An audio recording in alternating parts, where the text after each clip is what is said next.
ओम नमः शिवाय। हर हर महादेव। श्री शिवाय नमस्तुभ्यम। आज का दिन आप सभी के लिए मंगलमय हो। भगवान शिव आपकी मनोकामना को पूर्ण करें। सावन के पावन महीने में प्रतिदिन शिव महापुराण की कथा सुननी चाहिए, साथ ही दूसरों को भी सुनानी चाहिए। इससे समस्त पापों से छुटकारा मिलता है एवं मनोकामना बहुत शीघ्र पूरी होती है। आप प्रतिदिन मेरे चैनल पर शिव महापुराण की कथा का श्रवण कर सकते हैं। साथ ही इस चैनल पर सावन मास में आने वाली सभी व्रतों की कथा और व्रत संबंधित जानकारी व्रत से पहले उपलब्ध करा दी जाती है। इसलिए हमारे चैनल को अवश्य सब्सक्राइब करें, साथ ही बेल आइकन को भी दबा दें और कथा अच्छी लगे तो लाइक अवश्य करें। आइए सुनते हैं शिव महापुराण कथा का 6ठा अध्याय, जो आदि और अंत में तथा मध्य में भी नित्य मंगलमय है, जिनकी समता अथवा तुलना कहीं भी नहीं है, जो आत्मा के स्वरूप को प्रकाशित करने वाले देवता हैं, जिनके 5 मुख हैं और जो खेल ही खेल में अनायास जगत की रचना, पालन और संहार तथा अनुग्रह एवं तीनों भाव रूप 5 प्रबल कर्म करते रहते हैं, उन सर्वश्रेष्ठ अजर अमर ईश्वर अंबिकापति भगवान शंकर का मैं मन ही मन चिंतन करता हूँ। व्यास जी कहते हैं, जो धर्म का महान क्षेत्र है और जहाँ गंगा यमुना का संगम हुआ है, उस परम पुण्य में प्रयाग में जो ब्रह्मलोक का मार्ग है, सत्यव्रत में तत्पर रहने वाले महातेजस्वी महाभाग महात्मा मुनियों ने एक विशाल ज्ञान यज्ञ का आयोजन किया। उस ज्ञान यज्ञ का समाचार सुनकर पौराणिक शिरोमणि व्यास शिष्य महामुनि सूत जी वहां मुनियों का दर्शन करने के लिए आए। सूत जी को आते देख वे सब मुनि उस समय हर्ष से खिल उठे और अत्यंत प्रसन्न चित्त से उन्होंने उनका विधिवत स्वागत सत्कार किया। तत्पश्चात उन प्रसन्न महात्माओं ने उनकी विधिवत स्तुति करके विनय पूर्वक हाथ जोड़कर उनसे इस प्रकार कहा, सर्वज्ञ विद्वान रोमहर्षण जी, आपका भाग्य बड़ा भारी है। इसी से आपने व्यास जी के मुख से अपनी प्रसन्नता के लिए ही संपूर्ण पुराण विद्या प्राप्त की, इसीलिए आप आश्चर्य स्वरूप कथाओं के भंडार हैं। ठीक उसी तरह जैसे रत्नाकर समुद्र बड़े बड़े सारभूत रत्नों का आगार है, तीनों लोकों में भूत, वर्तमान और भविष्य तथा और भी जो कोई वस्तु है वह आपसे अज्ञात नहीं है। आप हमारे सौभाग्य से इस यज्ञ का दर्शन करने के लिए यहाँ पधार गए हैं और इसी व्याज से हमारा कुछ कल्याण करने वाले हैं, क्योंकि आपका आगमन निरर्थक नहीं हो सकता। हमने पहले भी आपसे शुभाशुभ तत्व का पूरा वर्णन सुना है, किंतु उससे तृप्ति नहीं होती। हमें उसे सुनने की बारंबार इच्छा होती है। उत्तम बुद्धि वाले सूत जी, इस समय हमें एक ही बात सुननी है। यदि आपका अनुग्रह हो तो गोपनीय होने पर भी आप उस विषय का वर्णन करें। घोर कलयुग आने पर मनुष्य पुण्य कर्म से दूर रहेंगे, दुराचार में फंस जाएंगे और सब के सब सत्य भाषण से मुंह फेर लेंगे, दूसरों की निंदा में तत्पर रहेंगे, पराये धन को हड़प लेने की इच्छा करेंगे, उनका मन पराई स्त्रियों में आसक्त होगा तथा वे दूसरे प्राणियों की हिंसा किया करेंगे, अपने शरीर को ही आत्मा समझेंगे, मूढ़ नास्तिक और पशु बुद्धि रखने वाले होंगे, माता पिता से द्वेष करेंगे, ब्राह्मण लोभ रूपी ग्राह के ग्रास बन जाएंगे, वेद बेचकर जीविका चलाएंगे, धन का उपार्जन करने के लिए ही विद्या का अभ्यास करेंगे और मत से मोहित रहेंगे, अपनी जाति के कर्म छोड़ देंगे, प्रायः दूसरों को ठगेंगे, तीनों काल की संध्योपासना से दूर रहेंगे और ब्रह्म ज्ञान से सुने होंगे।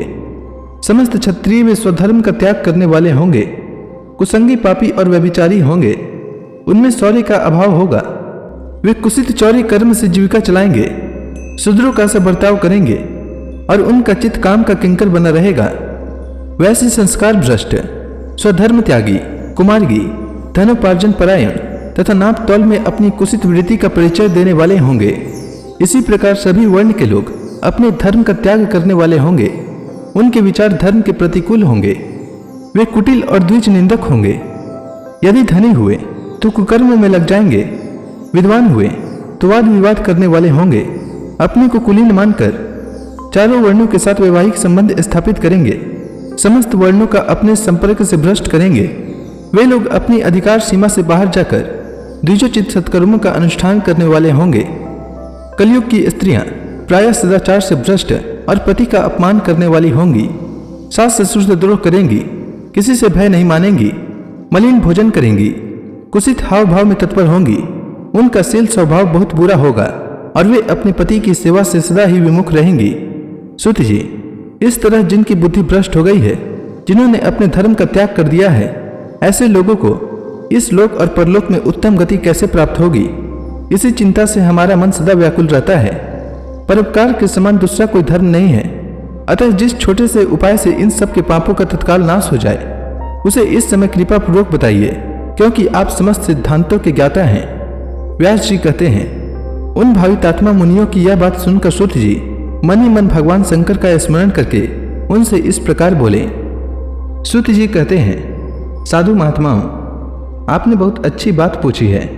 आपका यह प्रश्न तीनों लोगों का हित करने वाला है। मैं गुरुदेव व्यास का स्मरण करके आप लोगों के स्नेहवश इस विषय का वर्णन करूंगा। आप आदरपूर्वक सुने। सबसे उत्तम जो शिव पुराण है वह वेदांत का सार सर्वस्व है तथा वक्ता और श्रोता का समस्त पाप राशियों से उद्धार करने वाला है। इतना ही नहीं, वह परलोक में परमार्थ वस्तुओं को देने वाला है। कली की कलमश राशि का विनाश करने वाला है। उसमें भगवान शिव के उत्तम यश का वर्णन है।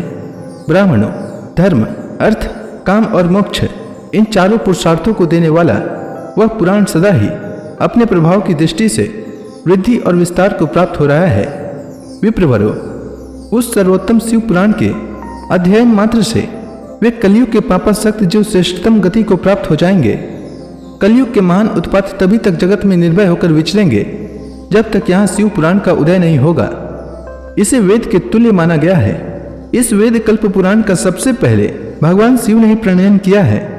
विद्येश्वर संहिता, रुद्र संहिता, विनायक संहिता, उमा संहिता, मातृ संहिता, एकादश रुद्र संहिता, कैलाश संहिता, शतरुद्र संहिता, कोटि रुद्र संहिता, सहस्त्र कोटि रुद्र संहिता, वायवीय संहिता तथा धर्म संहिता, इस प्रकार इस पुराण के 12 खंड हैं। ये 12 संहिताएं अत्यंत पुण्यमय मानी गई है।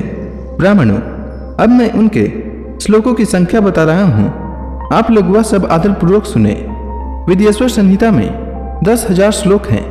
रुद्र संहिता, विनायक संहिता, उमा संहिता और मातृ संहिता, इनमें प्रत्येक में 8-8 हजार श्लोक हैं।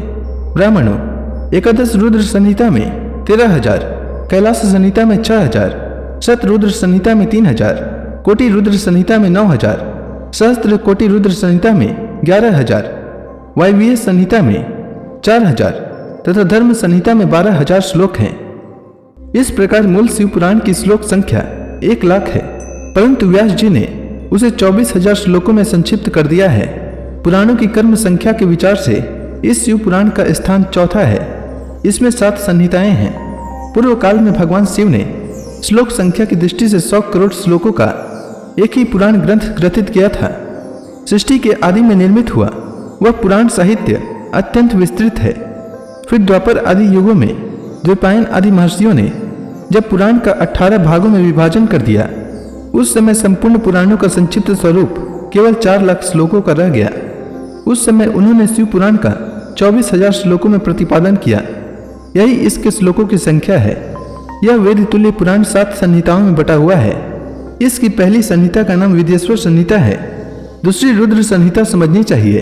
तीसरा का नाम शतरुद्र संहिता, चौथी का कोटि रुद्र संहिता, पांचवी का उमा संहिता, छठी का कैलाश संहिता और 7वीं का नाम वायवीय संहिता है। इस प्रकार ये 7 संहिताएं मानी गई है। इन 7 संहिताओं से युक्त दिव्य शिव पुराण वेद के तुल्य प्रमाणिक तथा सबसे उत्कृष्ट गति प्रदान करने वाला है। यह निर्मल शिव पुराण भगवान शिव के द्वारा ही प्रतिपादित है। इसे सेव्य शिरोमणि भगवान व्यास ने संक्षेप से संकलित किया है। यह समस्त जीव समुदाय के लिए उपकारक, त्रिविध तापों का नाश करने वाला, तुलना रहित एवं सत्पुरुषों को कल्याण प्रदान करने वाला, इसमें वेदांत विज्ञान में प्रधान तथा निष्कपट धर्म का प्रतिपादन किया गया है। यह पुराण ईर्ष्या रहित अंतःकरण वाले विद्वानों के लिए जानने की वस्तु है। इसमें श्रेष्ठ मंत्र समूहों का संकलन है और धर्म, अर्थ और काम, इस त्रिवर्ग की प्राप्ति के साधन का भी वर्णन है।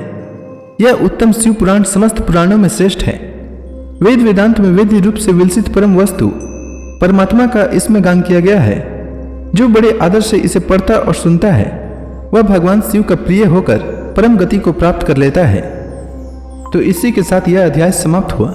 इसके आगे की कथा मैं कल के अध्याय में सुनाऊंगा। तब तक के लिए भगवान शंकर का नाम लेते रहें।